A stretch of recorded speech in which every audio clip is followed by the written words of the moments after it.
O que manteve a Alzira presa nesse ciclo por 30 anos? O que foi que aconteceu que a Alzira continuou presa nesse ciclo?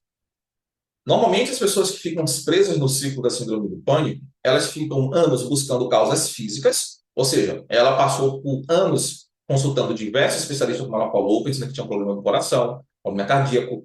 Ela realizou inúmeros exames com vários médicos. Então, a pessoa que tem síndrome do pânico, normalmente, ela passa por esse processo. Ela passa anos nesse ciclo buscando sempre uma causa física para o problema dela. Então, ela repete várias vezes os mesmos exames, ela vai e pensa que ela está com um problema de saúde, que ela não tem. E eu já passei por isso, inclusive, eu sou uma pessoa que passei por isso. Deixa eu explicar um pouco como é que funcionou comigo. Eu tive hipocondria. Na época eu não sabia que era hipocondria. Eu era novo, né? Eu ainda não tinha a minha formação de psicanálise, ainda não era terapeuta, não tinha me especializado ainda. Então, eu não sabia o que era hipocondria. E aí eu vivia indo para médico. Todos os meses eu estava no médico fazendo algum tipo de exame. Eu sempre estava pensando que tinha um problema na cabeça, o cara com dor de cabeça, eu problema no coração, problema cardíaco, pressão alta. Eu sempre achava que tinha um problema de saúde. Eu vivia indo para médico. Teve um período que foi o que para mim foi o estopim, foi o que falou assim, poxa, eu preciso sair disso, porque eu teve uma semana que eu passei cinco, eu fui 4 vezes ao médico. Então eu fui cinco porque realmente eu já cansei mesmo. Eu estava sentindo uma dor, tipo umas pontadinhas aqui na região do peito, e na minha cabeça o que eu pensava, eu posso estar infartando. Então eu ia para o médico, aí o que aconteceu? Só para você entender, eu fui no médico, fui fazer os exames, aí fiz os exames tudo certinho, tudo bonitinho, o exame saiu. Aí fiquei lá horas, né? Porque sabe como é que funciona a urgência, a emergência, demora horas lá. E era particular, inclusive. E aí, saí do médico. Aí o médico falou: Olha, você não tem problema nenhum. Isso aí é só provavelmente alguma coisa física. Deve ser alguma dor física, algum músculo. Aí, ok. Fui para casa. Aí o que aconteceu no outro dia? Senti de novo a mesma dor. Aí o que veio na minha cabeça? Como é que pensa a mente de pouco dele? Se aquele médico tiver errado, ele pode estar errado. É que agora ele fez o exame errado. Vou voltar lá. Aí voltei. Fui lá, fiz exame de novo. Outro médico. Mesmo exame, depois eu passou o exame de sangue também. Eu fiquei mais tempo ainda, porque o exame de sangue demora mais tempo para sair, né? Aí, beleza. Ok. Aí fiquei lá o dia todo. Chegou no final do dia, olha, tá tudo certo com o seu exame de sangue, tá tudo certo com o seu coração, tá tudo certo, você tá bem demais. Tá ótimo. Ok. Aí eu insistindo ainda, né? Falei, será mesmo? Mas tá bom. Aí fui para casa. Fui para casa, daí passou 2 horas, 3 horas, tomei um remédio para dor. O médico falou que era referente à dor. Aí voltei, no outro dia, de noite já, de madrugada, eu acordei nervoso, agoniado, pensando, tá, esse negócio tá doendo de novo. Aí, qual o pensamento que vem? Eu fiz 2 exames, mas qual o pensamento que vem na minha cabeça? Poxa, será que agora não é um infarto mesmo? Porque eu fiz os exames, estava normal, mas será que agora não é um infarto mesmo? É melhor ir, né? No dia da dúvida, fui de novo. Terceira vez. Isso de madrugada. Aí, ok. Aí, na época, né, enfim, faltei trabalho, depois fui de novo. Na quarta vez, eu falei, não aguento mais. Tem uma coisa errada comigo. Né? Foi aí que eu caí na real. Eu falei, não, tem uma coisa errada comigo. Não é possível. Eu faço exame, não tem problema nenhum. Não tem nada no meu coração. E eu já tinha feito vários outros exames antes, tá, gente? Vários, diferentes. Então tem um problema comigo. O que eu fiz? Então eu procurei saber o que era. Fui pesquisar e aí identifiquei que eu tinha problemas psicológicos, era emocional. Aí que eu comecei a entrar nesse mundo, comecei a entender o mundo, comecei a entender a mente, comecei a fazer curso, treinamento, me formei, né? Comecei a fazer, enfim, me certificar, me formei em vários treinamentos, em várias certificações, vários métodos terapêuticos diferentes, psicanálise, entre outros. E aí me especializei e, enfim, só para você ter ideia, tá? Só para você ter ideia. O que que acontecia? As minhas raízes eram simplesmente uma forma de pensar, minhas crenças, minhas memórias estavam ligadas à minha infância e às crenças que eu desenvolvi. O que que eu fiz? Reprogramei isso. Quanto tempo demorou para reprogramar tudo isso? Um mês. Na verdade, foi menos de um mês. Eu parei de ir para o médico. Eu reprogramei e parei de ir para o médico. Simples assim. Eu fiquei quase 3 anos sem ir para o médico. Por que fiquei quase 3 anos? Na verdade, está até errado. Eu devia ter ido, tá, para fazer exames periódicos. Inclusive, eu fui na casa de minha mãe uma vez. Aí eu conversando com minha mãe, eu falei assim pra minha mãe, poxa, portanto, você acredita, minha mãe? Nunca mais fui pra médico, não tem mais problema com isso, sabe? Poxa, e ó, faz 3 anos que eu não vou no médico. Ela, 3 anos? Menino, você é doido, velho? Você tem que ir pro médico. Como é que vai ficar 3 anos no médico? Mesmo se você se sentindo bem, tem que fazer exame pra saber como é que tá. Eu falei, realmente. Ela falou assim, eu falei, realmente. Eu fui no médico, fiz o exame, tá tudo certo. Ó. Só continuo agora fazendo o exame periódico. Por quê? Porque eu nunca mais tive problema. Eu tinha problema de estômago, eu tinha problema de gastrite, eu tinha problema de dor de cabeça direto o tempo todo. Parou tudo. Por quê? Porque eu mudei a minha parte emocional. Entendeu? Então, isso é importante. Então, a pessoa que tem esse medo de estar com uma doença, ela sempre está pensando que ela está com um problema, não importa quantos exames ela faz. Isso é o cérebro, isso é a mente funcionando.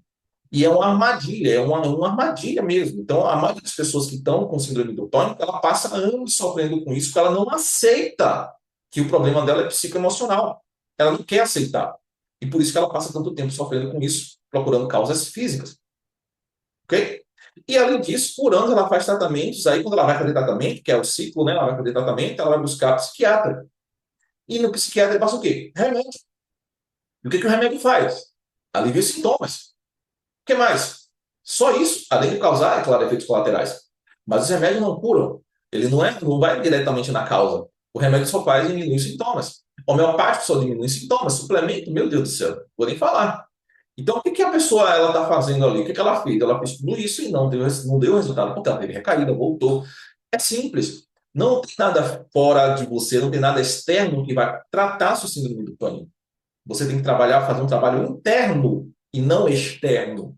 Tomar medicação, fazer homeopatia, tomar suplemento é externo, é de meio externo. A única forma de você melhorar isso é fazendo com um processo interno, mental, psicoemocional, tá? Não tem outra forma, não tem outro jeito. Aceite que vai doer menos. É mais fácil você aceitar isso logo e começar a resolver do que você passar mais 10 anos sofrendo com isso. Tá? É uma escolha sua. Ou você aceita que sua problema psicoemocional e resolve logo a partir de agora, ou você continua sofrendo pensando que tem um problema físico real. Tá? Simples assim. Então, ela fez terapia, ela também fez terapia tradicional com profissionais generalistas. O que é isso? Você vai para um psicólogo generalista pensando que ele vai tratar seu problema, pensando que todo psicólogo sabe tratar síndrome do pânico. A maioria das pessoas são assim. E eu entendo porque eu também já pensei assim, tá? Antes de me formar, é claro. Então, é assim. A pessoa ela pensa que todo psicólogo já sabe fazer tudo. Então, por exemplo, como é que faz o médico? Tem o médico clínico, tem o médico cardiologista, tem o médico endócrino, né? Tem um médico especialistas. Mas na cabeça das pessoas, psicólogo trata tudo. Então, se eu tenho um transtorno de síndrome do pânico, eu vou no psicólogo. Mas se eu tenho uma ansiedade generalizada, eu vou no psicólogo também. Mas qual psicólogo? Psicólogo. Não, no psicólogo especialista? Não, no psicólogo. Ah, entendi. É só um psicólogo. É só um psicólogo. Você entende? Normalmente as pessoas pensam assim. E a pessoa não sabe que existem tratamentos especialistas nessas áreas. Inclusive, a maioria das pessoas que tratam a ansiedade generalizada hoje no Brasil, profissionais, eles não tratam a raiz do problema. Por isso que as pessoas passam anos sem conseguir realmente resolver e vivem tendo recaídas. Tá? Bom, e você tem ansiedade ou você tem síndrome do pânico?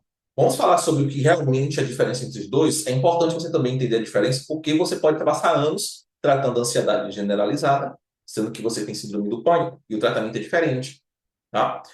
Vamos lá. Primeiro, síndrome do pânico é medo intenso de perder o controle, de morrer, de enlouquecer durante uma crise. Normalmente, a pessoa que tem medos na síndrome do pânico, ela sempre está pensando que tem uma condição médica grave, que ela pode ter um problema cardíaco, um AVC, entre outras coisas. Isso principalmente no início. Com o tempo, ela pode até diminuir um pouco essa crença, desse medo de ter um problema físico. Mas ela continua com medo de ter, por exemplo, de ter crises inesperadas, de ter crises a qualquer momento, de ter crise do nada, de ter crise sozinha, de passar mal sozinha.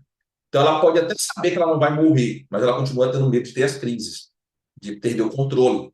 E algumas começam também a ter medo de enlouquecer, de fazer alguma coisa errada com o corpo dela, com as outras pessoas, de perder o controle da mente. Fica com medo, por exemplo, de ficar longe de locais que tenha uma ajuda fácil, um hospital fácil para poder levar ela. Tem medo de ficar em locais que tem muita gente, para não passar vergonha, para não ter constrangimento, e para outras coisas, tá? Então, os medos da síndrome do pânico são esses. Agora, a diferença. As pessoas que têm síndrome do pânico, esses medos fazem com que ela comece a criar uma bolha de segurança e comece a parar de sair sozinha, parar de fazer as coisas sozinhas. Ela para de fazer as coisas de forma natural, como antes. Ela sempre tem que ter alguém apoiando, sempre tem que ter uma âncora, uma muleta de segurança, como, por exemplo, estar com remédio na bolsa, sempre ter alguém com ela, como um marido, filho, uma amiga, um irmão, alguém que ela confie, né, para estar com ela, porque ela não se sente segura. E isso é uma pessoa com síndrome do pânico. Agora, uma pessoa com ansiedade generalizada, ela não tem nada disso. A pessoa com ansiedade generalizada, ela vai ter preocupação constante, excessiva com situações cotidianas, no dia a dia, medo de eventos futuros incertos, ou seja, desafios, dificuldades, frustrações da vida. Ela vai estar preocupada com a saúde, com o trabalho, com as finanças, com tudo pessoal, ela está tentando controlar tudo. Ela sempre está estressada, ela é sempre uma pessoa impaciente, ela perde a paciência facilmente. Ela é uma pessoa que ela está com o tempo todo preocupada com tudo, se ela vai dar conta de tudo, se ela vai acordar, se vai dar tempo de fazer as coisas durante o dia, se ela vai dar conta de cuidar das pessoas, se ela vai dar conta do que as pessoas pediram para ela fazer, se vai dar conta do trabalho. Ela está o tempo todo presa num ciclo de estresse e ansiedade, tentando resolver tudo, preocupada com tudo. Enfim, ela está assim o tempo todo. Mas essa pessoa que tem ansiedade generalizada, que não tem síndrome do pânico, ela consegue fazer tudo. Ela consegue sair, ela consegue viajar, ela consegue curtir, ela consegue passear sem sentir nada. Normal, como qualquer outra pessoa. Mas a pessoa que tem a síndrome do pânico não consegue. Ela vai fazer, ela pode até sair, curtir, ir para o cinema, e viajar, mas sempre tensa. Sempre com aquele pinguinho de vou ter uma crise, vou passar mal, vai acontecer alguma coisa. Será que eu vou passar agora? Será que vai ter agora? Será que eu vou surtar? E se eu tiver um sintoma? Fica o tempo todo prestando atenção no sintoma do corpo. Então existe a diferença muito grande entre as duas coisas, percebe? Então a pessoa que tem ansiedade generalizada, somente ansiedade generalizada, ela não tem sintoma de síndrome do pânico. Ela também não tem as crises de síndrome do pânico, que são crises da pessoa sair correndo, por exemplo, e se esconder. Porque ela não pode ter crise na frente dos outros ou passar mal. Entende? Então ela não vive de evitação. A pessoa com síndrome do pânico, ela vive evitando tudo para não sentir medo e nem ter crise, e nem passar mal. Ok? Pessoas com ansiedade generalizada, elas têm ansiedade, mas elas não têm ansiedade para algo específico. Então, a situação específica está acontecendo, ela está com medo de acontecer, de não dar certo, de não conseguir, e é preocupada com alguma situação do dia a dia, tipo, tem um desafio agora, estou doente, agora tem que resolver essa doença, ela está preocupada com isso, até resolver. Depois que resolveu, ela acabou com aquilo, nem pensa mais naquilo, entendeu? Estou com problema no trabalho, tem que resolver, pronto, ela nem pensa mais naquilo. Mas se eu preciso do pânico, não. É diferente. Então, é possível que você tenha as duas, com certeza. A maioria das pessoas que têm síndrome do pânico tem também ansiedade generalizada. E é importante tratar as duas coisas, tá? Primeiro a síndrome do pânico, depois a ansiedade generalizada. Tratar os dois. Importante. Para quê? Para que a ansiedade generalizada também, no futuro, não desenvolva em você de novo a síndrome do pânico. Por quê? Porque daqui a pouco eu vou te explicar. Você vai entender daqui a pouco como é que nasce a síndrome do pânico, você vai entender por que tratar a ansiedade generalizada também vai te ajudar a não ter síndrome do pânico no futuro de novo, tá certo? Mas o que você tem que entender é que qualquer tratamento tem que tratar os dois. Mas a síndrome do pânico ela tem que tratar de forma separada, porque ela tem raízes diferentes, tem formas diferentes, tem medo diferente, tem fobia diferente, enfim. É diferente, tá certo? Você percebe que você tem os dois ou um só? Diz aí para mim, escreve aí para mim no chat se você percebe que você tem um ou dois.